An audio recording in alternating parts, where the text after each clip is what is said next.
تاریخ نویس ابوالقاسم رفیق دلاوری مرحوم نے مختلف مورخوں کے حوالے سے لکھا ہے کہ ایک طرف ایک نوجوان لڑکی امیر قلعہ کے حساب پر غالب آ گئی اور دوسری طرف احمد بن نتاش نے مذہب کے پردے میں اپنی زبان کا جادو چلانا شروع کر دیا۔ ذاکر احمد بن نتاش سے اس قدر متاثر ہوا کہ اس نے بعض سرکاری امور میں بھی اسے مشورہ لینا شروع کر دیا۔ زرین کو خصوصی ٹریننگ دی گئی تھی جس کے مطابق وہ ذاکر کو تیار رکھتی تھی۔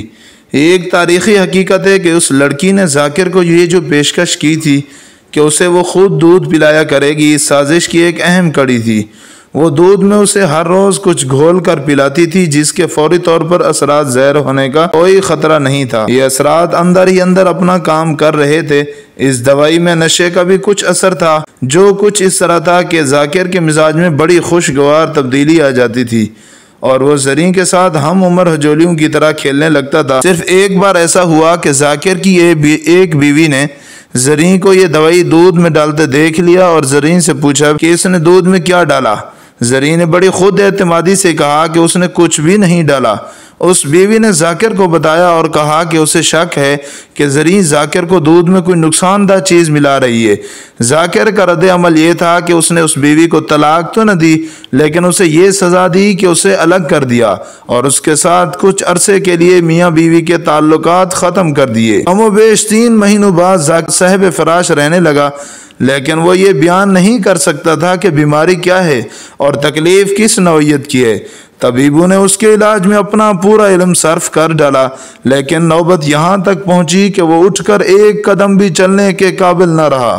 اس کے بستر کے قریب احمد بن نتاش اور زرین ہر وقت موجود رہتے تھے۔ اس کیفیت میں مریض کو وہ انسان فرشتہ رکھتا ہے جو اس کی ذمہ داری پوری ہمدردی سے کرے، اسے یہ احساس دلاتا رہے کہ وہ جلد ٹھیک ہو جائے گا۔ احمد بن نتاش نے اس کے پاس بیٹھ کر بڑی پرسوز آواز میں تلاوت قرآن پاک شروع کر دی۔ ذاکر کو اس سے کچھ سکون ملتا تھا۔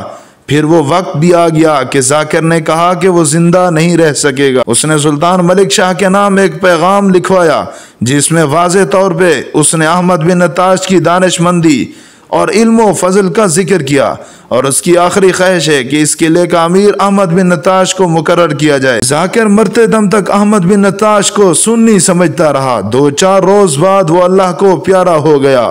اس کی موت کی اطلاع سلطان ملک شاہ کو ملی تو اس نے پہلا حکم نامہ یہ جاری کیا کہ آج سے قلعہ شاہدر کا امیر احمد بن نتاش ہے۔ اس وقت بہت سے باطنیوں کو قید میں ڈالا جا چکا تھا۔ سلجوقی چونکہ اہل سنت والجماعت ہیں، اس لیے انہیں جو ہی پتہ چلتا تھا کہ فلاں شخص اسماعیلی یا باطنی ہے اسے قید میں ڈال دیتے تھے۔ یہی وجہ تھی کہ زیادہ تر باطنی اپنے آپ کو سنی کہلاتے تھے، لیکن خفیہ طریقوں سے وہ بڑی ہی خوفناک سازشیں تیار کر رہے تھے۔ احمد بن نتاش نے امیر قلعہ بنتے ہی پہلا کام یہ کیا کہ ان کے تمام باطنیوں کو جو قلعے کے قید خانے میں بند تھے رہا کر دیا۔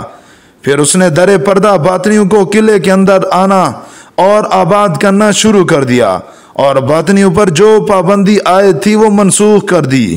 اس کے فوراً بعد قافلے لوٹنے لگے اور راہزنی کی وارداتیں بڑھنے لگیں۔ وارداتوں کا مقصد پیسہ اکٹھا کرنا تھا۔ یہاں یہ بتانا ضروری ہے کہ احمد بن نتاش علم نجوم اور علم سحر کا ماہر تھا۔ خطابت میں اس کی مہارت ایسی تھی کہ سننے والے پر تاثر طاری ہو جاتا تھا۔ یہ تھا وہ قلعہ شاہدر جس میں حسن بن صبا فرحی اور اپنے رہبر کے ساتھ داخل ہوا تھا۔ رہبر اسے سیدھا امیر قلعہ احمد بن نتاش کے گھر لے گئے۔ یہ گھر محل جیسا مکان تھا۔ احمد بن نتاش کو اطلاع ملی کہ رائے سے حسن صبا آیا ہے تو اس نے کہا اسے فوراً اندر بھیجا جائے۔ اے نوجوان، احمد بن نتاش نے حسن بن صبا کو اپنے سامنے دیکھ کر کہا، میں نے تیری بہت تعریف سنی، آج آرام کر لو، کل صبح سے تمہیں بتایا جائے گا کہ کیا کرنا ہے اور اب تک کیا ہو چکا ہے۔ حسن بن صبا نے جھک کر سلام کیا اور باہر نکلا۔ اہل سنت سلطان ملک شاہ کے وہم و گمان میں بھی نہ تھا کہ اس کی سلطنت میں ابلیس اتر آیا ہے۔